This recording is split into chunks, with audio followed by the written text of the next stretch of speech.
Nosotros cambiamos de tema y hablamos, aunque de alguna forma también ligada o conectada a este asunto en particular, porque los de la Chacarita, los del barrio Ricardo Burgada de Asunción, precisamente se refieren a cuestiones vinculadas a estas, en las que delincuentes dicen, en realidad lo que hacen es utilizar al barrio para esconderse, utilizar al barrio como aguantadero, cuando en realidad aquellos que viven en la zona son honestos y trabajadores, o al menos son más los honestos y trabajadores, al punto tal que algunos hasta colaboran con la policía.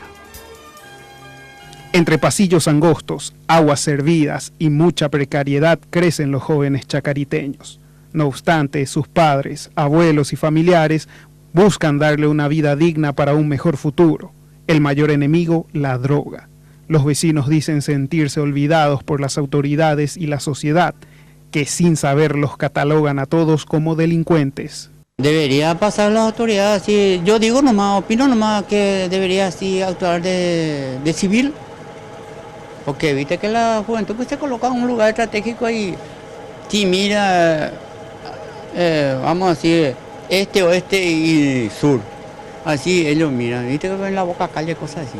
Y pedí al pedo, porque no hacen nada. Básicamente ustedes ya perdieron la fe en las autoridades. Y sí. ¿La autoridad de escuela?